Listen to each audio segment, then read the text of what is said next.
Hi friends, welcome to ചങ്ങായി vlog. ഇന്ന് നമ്മൾ പഠിക്കാൻ പോകുന്നത് 3ാം ക്ലാസ് മലയാളം യൂണിറ്റ് 5 നമ്മളൊന്ന് എന്ന യൂണിറ്റിൻ്റെ 2ാമത്തെ ഭാഗമാണ്. ഇതിൽ നമ്മൾ കുട്ടമ്മാനും കൊട്ടാരവും എന്ന ഭാഗമാണ് പഠിക്കാൻ പോകുന്നത്. ഇതിൻ്റെ തുടർന്ന് വരുന്ന ഭാഗങ്ങളും ഇതിൽ തന്നെ പഠിക്കാം. കുട്ടമ്മാനും കൊട്ടാരവും നമ്മൾ ഈ ചിത്രത്തിൽ കാണുന്നത് ഒരു രാജാവിൻ്റെ കൊട്ടാരമല്ല. നമ്മൾ ഈ ചിത്രത്തിൽ കാണുന്നത് ഒരു രാജാവിൻ്റെ കൊട്ടാരമല്ല, നമ്മുടെ സംസ്ഥാനത്തിൻ്റെ നിയമസഭാ മന്ദിരമാണ്. ഇതെന്താണ്? നിയമസഭാ മന്ദിരം. കുട്ടമ്മാമൻ ഇതൊരു കൊട്ടാരമാണെന്ന് പറഞ്ഞത് കാണാൻ പോവാണ്. നമുക്കൊന്ന് വായിച്ചു നോക്കിയാലോ. കുട്ടമ്മാനും കൊട്ടാരവും. കുട്ടമ്മാൻ എങ്ങട്ടാ? കൊട്ടാരം കാണാൻ. അയ്യോ എൻ്റെ കുട്ടമ്മാനെ, കണ്ണടയില്ലാണ്ട് കൊട്ടാരത്തിൽ ചെന്നിട്ട് എന്ത് കാണാനാ? കുട്ടമ്മാൻ ഉടനെ മടങ്ങിച്ചെന്ന് കാലില്ലാത്ത കണ്ണടയെടുത്ത് മൂക്കത്ത് വെച്ച് വീണ്ടും പുറപ്പെട്ടു. കുട്ടമ്മാൻ എങ്ങട്ടാ? കൊട്ടാരം കാണാൻ. അയ്യോ എൻ്റെ കുട്ടമ്മാനെ, കൊടയില്ലാണ്ട് കൊട്ടാരം നടന്നു കാണാനാവില്ല. കുട്ടമ്മാൻ ഉടനെ മടങ്ങിച്ചെന്ന് കാലുവളഞ്ഞ കുടയെടുത്ത് നിവർത്തിപ്പിടിച്ച് വീണ്ടും പുറപ്പെട്ടു. കുട്ടമ്മാൻ എങ്ങട്ടാ? കൊട്ടാരം കാണാൻ. അടുത്ത പേജിൽ നോക്കൂ, കൊട്ടാരം കാണാനായിട്ടൊരു ക്യൂ തന്നെ ഉണ്ട് അല്ലേ? അയ്യോ എൻ്റെ കുട്ടമ്മാനെ, കണ്ണട വെച്ച് കൊട പിടിച്ച് ചെന്നാ കൊട്ടാരത്തിൽ കയറ്റുമോ? എന്താ കയറ്റാണ്ട്? ഇത് പണ്ടത്തെ കൊട്ടാരമല്ല, പണ്ടത്തെ കുട്ടമ്മാനും അല്ല. എന്നെ ഭരിക്കാൻ ഞാൻ നിയമിച്ച രാജാവിന് ഞാൻ കൊടുത്ത കൊട്ടാരത്തിലേക്കാ ഞാൻ പോണത്. മനസ്സിലായോ? കുഞ്ഞുണ്ണി മാഷ് എഴുതിയ ഒരു കുഞ്ഞിക്കഥയാണിത്. കുഞ്ഞുണ്ണി മാഷിൻ്റെ കവിതകളൊക്കെയും കുഞ്ഞീതാണ് അല്ലേ? കാക്ക പാറി വന്നു, പാറമേലിരുന്നു, കാക്ക പാറിപ്പോയി, പാറ ബാക്കിയായി. കേട്ടിട്ടില്ലേ നിങ്ങൾ? ആയി ഠായി മിഠായി, തിന്നുമ്പോഴെന്തിഷ്ടായി, തിന്നു കഴിഞ്ഞാൽ കഷ്ടായി. ഇങ്ങനെയുള്ള കുഞ്ഞി കവിതകളാണ് നമ്മുടെ കുഞ്ഞുണ്ണി മാഷിൻ്റെ കവിതകൾ. അതുപോലെ തന്നെ കഥയും കുഞ്ഞിതാ. ഇതൊരു കുഞ്ഞി കഥയാണ്. ഓക്കെ. അപ്പോൾ നിയമസഭാ മന്ദിരം കാണാൻ കുട്ടമ്മാൻ പുറപ്പെട്ടു. അപ്പോൾ കൊട വേണം, കണ്ണട വേണം, അതൊക്കെ ഓക്കെയാണ് കുട്ടമ്മാന്. പക്ഷെ ഇതൊക്കെ വെച്ചാൽ കൊട്ടാരത്തിൽ കയറ്റുമോ എന്നാണ് ചോദിക്കുന്നത്. പണ്ട് നമ്മൾ കൊട്ടാരത്തിൽ കയറ്റാൻ വളരെയധികം നിബന്ധനകളുണ്ടായിരുന്നു. അത് രാജാവിൻ്റെ കൊട്ടാരമാണ്. ഇന്നത്തേത് അങ്ങനെയാണോ? എന്താണ് കുട്ടമ്മാൻ പറഞ്ഞത്? എന്നെ ഭരിക്കാൻ ഞാൻ നിയമിച്ച രാജാവിന് ഞാൻ കൊടുത്ത കൊട്ടാരത്തിലേക്കാണ് ഞാൻ പോണത്. മനസ്സിലായോ? ഈ നിയമസഭാ മന്ദിരം ജനങ്ങളുടേതാണ്. ഇവിടെ ഭരിക്കുന്ന മന്ത്രിമാർ ജനങ്ങളെ ഏൽപ്പിച്ച ആൾക്കാരാണ്. നമ്മൾ വോട്ട് ചെയ്താണ് അവർ മന്ത്രിമാരായിട്ടുള്ളത്. ഇങ്ങനെയുള്ള കാര്യങ്ങളൊക്കെ അങ്ങോട്ട് പറഞ്ഞു കൊടുത്തു കുട്ടമ്മാൻ. പാഠഭാഗം വായിക്കൂ. വീട്ടിലുള്ളവർക്കും ടീച്ചർക്കുമെല്ലാം വായിച്ചു കേൾപ്പിക്കൂ. നിങ്ങൾ തീർച്ചയായും ഇത് ഉറക്കെ വായിച്ചു കേൾപ്പിക്കണം. ഈ കഥയിൽ നിങ്ങൾ കണ്ടെത്തിയ പ്രത്യേകതകൾ എന്തെല്ലാമാണ്? ഈ കഥയിൽ 2 കഥാപാത്രങ്ങൾ മാത്രമേ ഉള്ളൂ. പ്രായം ചെന്ന കുട്ടമ്മാനും കുട്ടമ്മാനോട് കുശലം പറയുന്ന പെൺകുട്ടിയും. കുട്ടമ്മാമൻ എന്നുള്ളതിൻ്റെ ചുരുക്കാട്ടോ കുട്ടമ്മാനും കുട്ടമ്മാനോട് കുശലം പറയുന്ന പെൺകുട്ടിയും. 2 പേരും തമ്മിലുള്ള സംഭാഷണം പോലെയാണ് കുഞ്ഞുണ്ണി മാഷ് കഥ അവതരിപ്പിച്ചിരിക്കുന്നത്. ഇതൊരു കുഞ്ഞിക്കഥയാണ്. കുഞ്ഞുണ്ണി മാഷ് കവിതകൾ എഴുതുന്നത് പോലെ തന്നെയാണ് ഈ കുഞ്ഞിക്കഥയും എഴുതിയിട്ടുള്ളത്. അടുത്ത ചോദ്യങ്ങൾ എന്തൊക്കെയാണ്? ഇക്കാലത്ത് നമ്മുടെ നാട്ടിൽ രാജാവില്ലല്ലോ, പിന്നെ കുട്ടമ്മാൻ കാണാൻ പോകുന്നത് ആരെയായിരിക്കും? എന്നെ ഭരിക്കാൻ ഞാൻ നിയമിച്ച രാജാവിന് ഞാൻ കൊടുത്ത കൊട്ടാരത്തിലേക്കാണ് ഞാൻ പോണത്. മനസ്സിലായോ? ഇതുകൊണ്ട് കുട്ടമ്മാൻ എന്താണ് ഉദ്ദേശിക്കുന്നത്? ടീച്ചറോടൊത്ത് സമ്മാനപ്പൊതി എന്ന കളി കളിച്ചുവോ? ഇതിൽ നിന്ന് എന്തെല്ലാം പുതിയ കാര്യങ്ങളാണ് കണ്ടെത്തിയത്? കുട്ടമ്മാൻ്റെ കഥ പാവനാടകമായി അവതരിപ്പിക്കൂ. ഇക്കാലത്ത് നമ്മുടെ നാട്ടിൽ രാജാവില്ലല്ലോ, പിന്നെ കുട്ടമ്മാൻ കാണാൻ പോകുന്നത് ആരെയായിരിക്കും? കുട്ടമ്മാൻ കാണാൻ പോകുന്നത് താൻ വോട്ട് ചെയ്തു ജയിപ്പിച്ച ജനപ്രതിനിധിയെയോ മുഖ്യമന്ത്രിയെയോ ആയിരിക്കും. എന്നെ ഭരിക്കാൻ ഞാൻ നിയമിച്ച രാജാവിന് ഞാൻ കൊടുത്ത കൊട്ടാരത്തിലേക്കാണ് ഞാൻ പോണത്. മനസ്സിലായോ? ഇതുകൊണ്ട് കുട്ടമ്മാൻ എന്താണ് ഉദ്ദേശിക്കുന്നത്? വോട്ട് ചെയ്ത് നാട്ടിലെ കാര്യങ്ങൾ നോക്കി നടത്താൻ ഭരണം ഏൽപ്പിച്ചവരെ കാണാൻ ജനാധിപത്യത്തിൽ ഭരണകാര്യങ്ങളും നിയമങ്ങളും ഒക്കെ ഉണ്ടാക്കുന്ന നിയമസഭാ മന്ദിരത്തിലേക്കാണ് കുട്ടമ്മാൻ പോകുന്നത്. അതുകൊണ്ടാണ് അദ്ദേഹം ഇങ്ങനെ പറയുന്നത്. ആരെ കാണാനാ പോകുന്നത്? ഭരണം ഏൽപ്പിച്ചവരെ എന്ന് പറഞ്ഞാൽ ജനപ്രതിനിധികളെ, നമ്മൾ വോട്ട് ചെയ്ത ജനപ്രതിനിധികളെ കാണാൻ വേണ്ടി നിയമങ്ങളൊക്കെ ഉണ്ടാക്കുന്ന നിയമസഭാ മന്ദിരത്തിലേക്കാണ് കുട്ടമ്മാൻ പോകുന്നത്. അതുകൊണ്ടാണ് അദ്ദേഹം ഇങ്ങനെ പറയുന്നത്. ഇനി ടീച്ചറുമൊത്ത് സമ്മാനപ്പൊതി എന്ന കളി നിങ്ങൾ കളിക്കൂ. അതുപോലെ തന്നെ ഈ കുട്ടമ്മാൻ്റെ കഥ പാവനാടകമായി നിങ്ങൾ ക്ലാസ്സിൽ അവതരിപ്പിക്കൂ. താങ്ങും തണലും. കൂട്ടുചേർന്നുള്ള ജീവിതമാണ് ജനാധിപത്യത്തിൻ്റെ അടിത്തറ. ഈ ജീവിത രീതിയിൽ എല്ലാവരും തുല്യരാണ്. ഇവിടെ എല്ലാവർക്കും ചുമതലകളുണ്ട്. ഈ ചുമതലകൾ എല്ലാവരും ചെയ്യുമ്പോഴാണ് തുല്യത ഉണ്ടാകുന്നത്. താഴെ കൊടുത്ത രചന വായിക്കൂ. വേദന. നടവഴിയിൽ കണ്ട കുപ്പിച്ചില്ല് ഞാൻ എന്തേ എടുത്തു മാറ്റിയില്ല. ചെരുപ്പിട്ട കാലുകൊണ്ട് ഒന്ന് തട്ടിമാറ്റാനും തോന്നിയില്ല.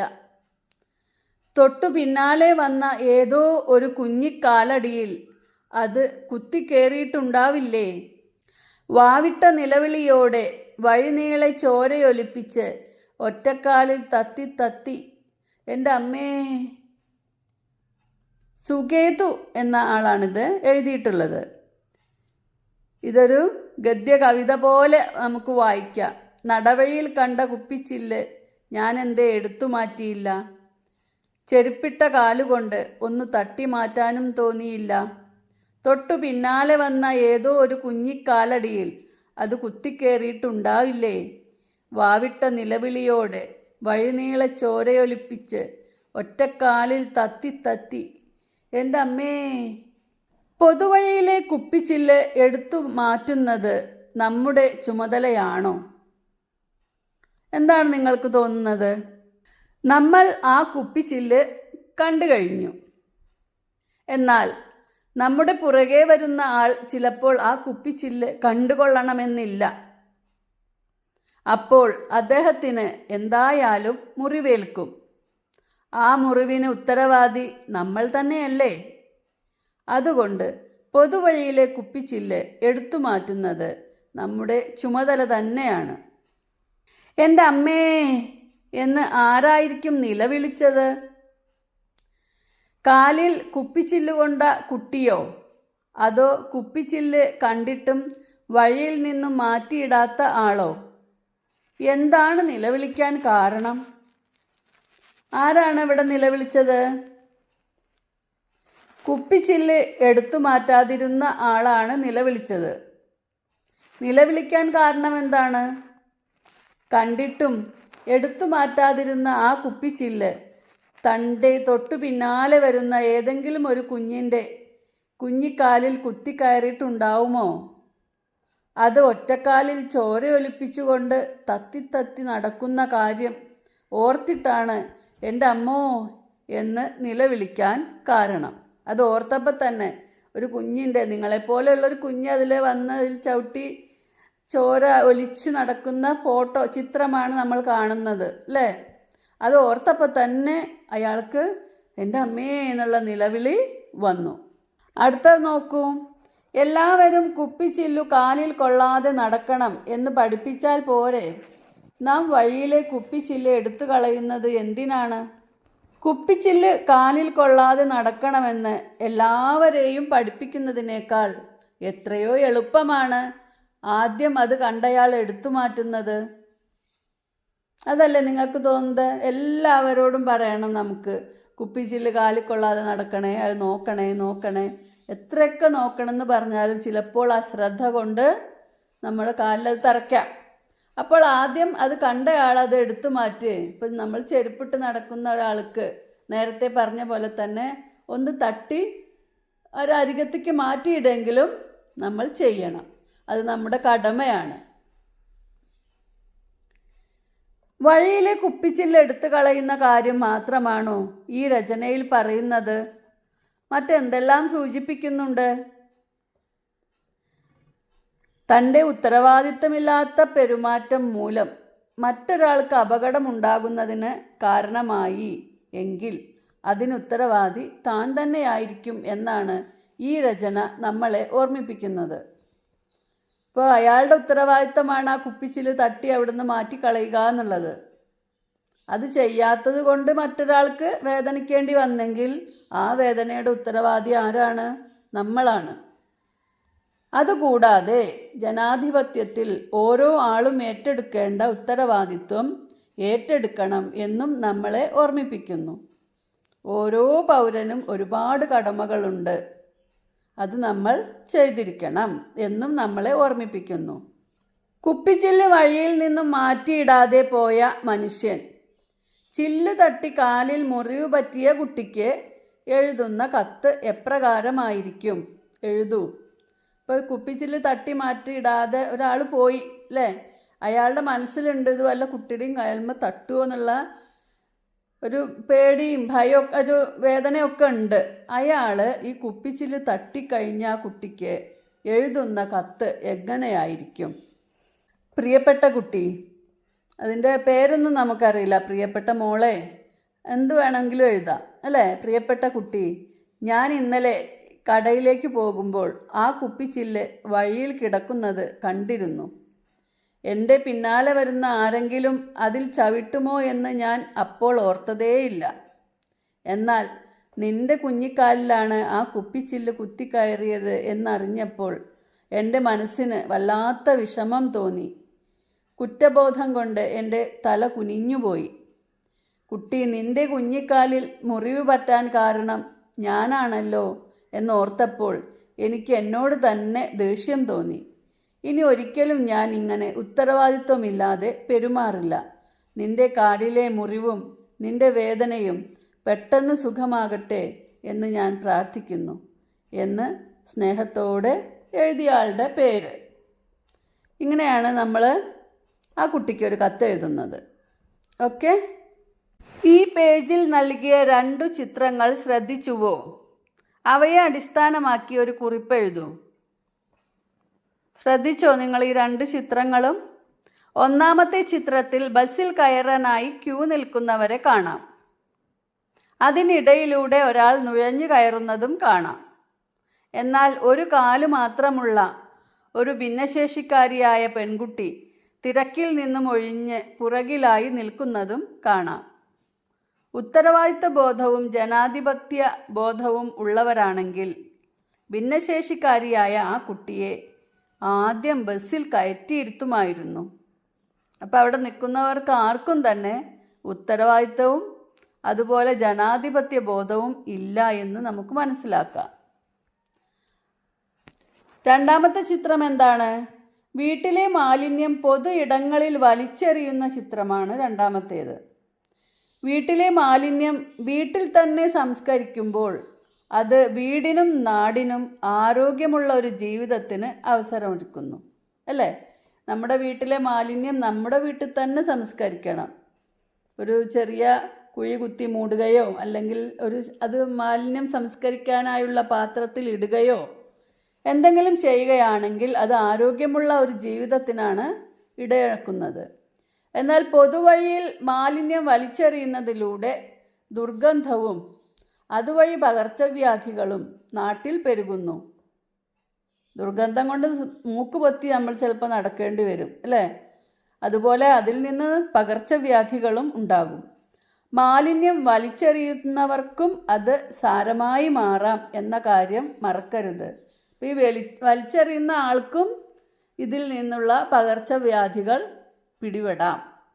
രോഗങ്ങൾ അവരെയും ബാധിക്കും എന്ന് മനസ്സിലാക്കുക. അതുകൊണ്ട് നമ്മുടെ വീട്ടിൽ നിന്ന് കുറച്ച് അപ്പുറത്ത് കൊണ്ടുപോയിട്ട് ഈ മാലിന്യം വലിച്ചെറിയാണ്ടിരിക്കുക, നമ്മുടെ വീട്ടിൽ തന്നെ സംസ്കരിക്കുക. നമുക്ക് കുഞ്ഞുണ്ണി മാഷെ കുറിച്ചിട്ടൊരു കുറിപ്പ് എഴുതി നോക്കാം. കുഞ്ഞുണ്ണി മാഷ് കുറിപ്പ്: വലിയ ആശയങ്ങൾ ചെറിയ വരികളിലൂടെ നമുക്ക് പറഞ്ഞു തരുന്ന ആളാണ് മഹാകവി കുഞ്ഞുണ്ണി മാഷ്. 1927 തൃശ്ശൂർ ജില്ലയിലെ വളപ്പാട് ഗ്രാമത്തിൽ ജനിച്ചു. പഠനത്തിന് ശേഷം അധ്യാപകനായി ജോലി ചെയ്തു. കേരള സാഹിത്യ അക്കാദമി പുരസ്കാരം, ബാലസാഹിത്യ ഇൻസ്റ്റിറ്റ്യൂട്ട് പുരസ്കാരം തുടങ്ങിയ ബഹുമതികൾ ലഭിച്ചു. പഴമൊഴി പത്തായം, കുറ്റി പെൻസിൽ, കുട്ടേട്ടൻ്റെ കുറിപ്പുകൾ, കുഞ്ഞുണ്ണി കവിതകൾ, നമ്പൂരി ഫലിതങ്ങൾ, അക്ഷരത്തെറ്റ്, മൊഴിമുത്തുകൾ തുടങ്ങിയ കൃതികൾ അദ്ദേഹം എഴുതിയിട്ടുണ്ട്. എന്നിലൂടെ, കുഞ്ഞുണ്ണി മാഷിൻ്റെ ആത്മകഥയുടെ പേരെന്താണ്? എന്നിലൂടെ. അദ്ദേഹം 2006 അന്തരിച്ചു. മനസ്സിലായോ കുഞ്ഞുണ്ണി മാഷിനെ കുറിച്ചിട്ടുള്ള കുറിപ്പ്? അപ്പോൾ ഈ വീഡിയോയിൽ പറഞ്ഞ കാര്യങ്ങളെല്ലാം നിങ്ങൾക്ക് മനസ്സിലായി എന്ന് വിചാരിക്കുന്നു. വീഡിയോ ഇഷ്ടമായാൽ ലൈക്ക് ചെയ്യാനും ഷെയർ ചെയ്യാനും മറക്കല്ലേ. Thanks for watching.